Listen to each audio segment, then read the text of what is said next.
Hello student, Katiyar education में आपका स्वागत है। पिछली वीडियो में हमने कवि सेनापति द्वारा वसंत ऋतु को ऋतुराज बताते हुए उसके आगमन पर प्रकृति के विविध दृश्यों का वर्णन किया था। आज हम यहाँ पर दूसरा छंद पढ़ेंगे जिसमें कवि ने भयंकर ग्रीष्म ऋतु को अपनी कल्पना और काव्य कौशल से वर्षा ऋतु का रूप दे दिया है। यानी कि ऋतु एक है लेकिन कवि ने अपनी कल्पना के अनुसार दो ऋतुओं का वर्णन कर दिया है। चलिए हम छंद पढ़ते हैं।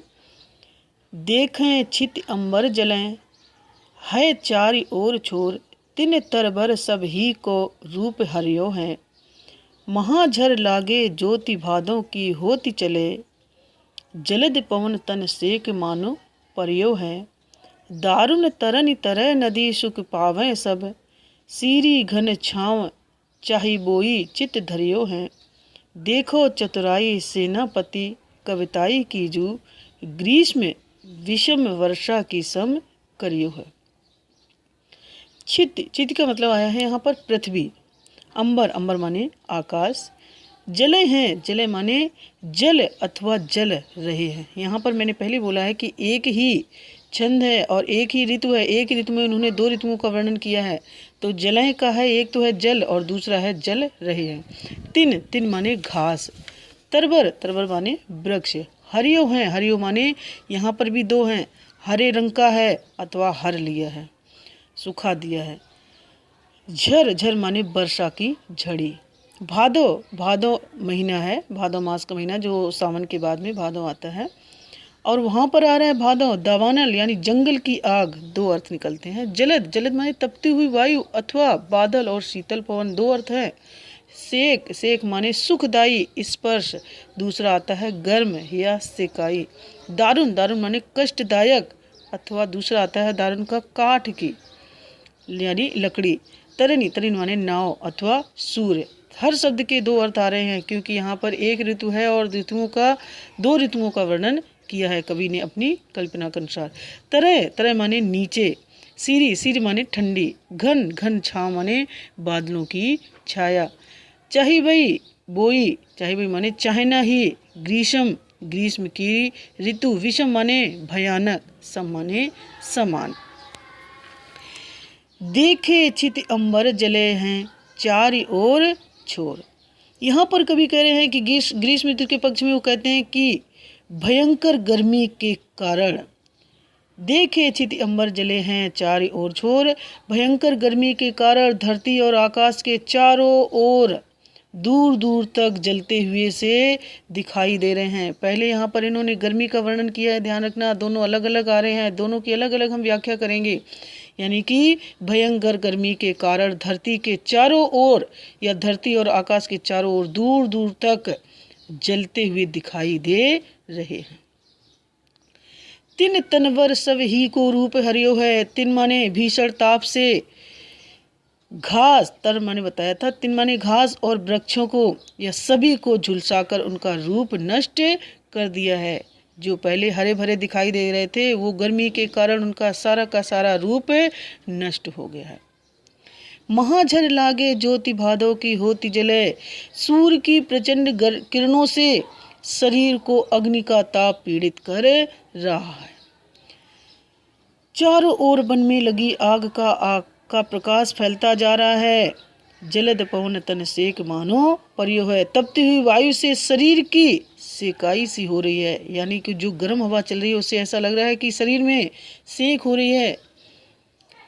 दारुण तरे नदी सुख पावे सब। भयंकर रूप से तप रहे सूर्य के नीचे लोग नदियों में ही सुख पा रहे हैं। दारुण तरे तरे नदी सुख पावे सब। सभी लोग सूर्य की गर्मी से लोग तप रहे हैं और जिसके लिए उन्होंने नदियों में ही सुख पा रहे हैं। सीरी घन छाँव चाही बई चित्त धरियो है। बादलों की शीतल छाया, पानी सभी के मन को अच्छा लग रहा है। सीरी घन छाँव चाहे वो कवि सेनापति कहते हैं कि उनकी कविता रचने की देखो चतुराई सेनापति कविताई कीजू, ग्रीष्म भीष्म वर्षा की सम करिए हो। कवि पर यहाँ सेनापति कहना चाहते हैं कि देखो कवि की चतुराई कि उसने कविता रचने की चतुराई को उसने कविता प्रेमी देखें, उन्होंने भयंकर ग्रीष्म ऋतु को भी अपनी काव्य कुशलता से वर्षा ऋतु के समान बता या बना दिया है। अब दूसरा यहाँ पर हम दूसरा अर्थ पढ़ते हैं, जहाँ पर इन्होंने ग्रीष्म ऋतु को वर्षा ऋतु के पक्ष में बताया है। धरती और आकाश में वर्षा ऋतु आने के कारण चारों ओर दूर दूर तक जल ही जल दिखाई दे रहा है। दूसरा अर्थ क्या है, देखे चित्र अंबर जले चारों ओर छोर। यहाँ पर वर्षा ऋतु के कारण चारों तरफ पृथ्वी से आकाश तक चारों तरफ जल है। यहाँ पर जल का अर्थ आ रहा है कि चारों तरफ जल ही जल दिखाई दे रहा है।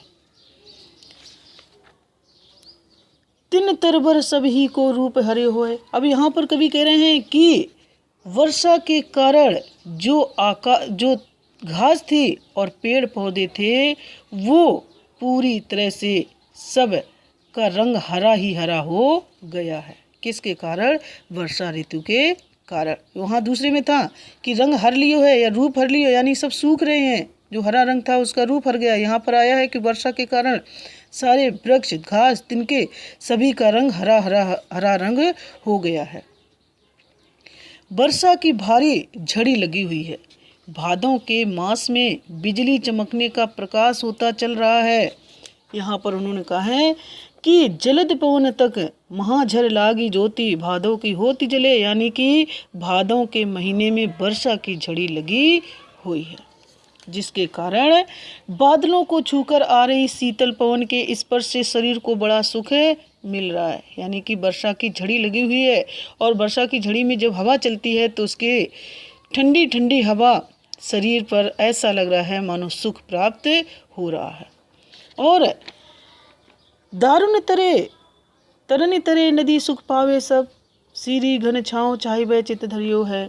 यहाँ पर सभी लोग काठ की नावों से नदियों को पार करके आनंदित हो रहे हैं। दूसरे में क्या था कि गर्मी के कारण नदी में ही लोग शीतलता महसूस कर रहे हैं। यहाँ पर आ रहा है कि काठ की नाव में बैठ कर के लोग आनंदित हो रहे हैं और सभी बादलों की शीतल छाया में रहना चाह रहे हैं। कवि सेनापति अपनी कविता की बड़ाई करते हुए कहते हैं कि उन्होंने अपनी चतुराई से भीषण ग्रीष्म ऋतु को भी वर्षा ऋतु का रूप दे दिया है।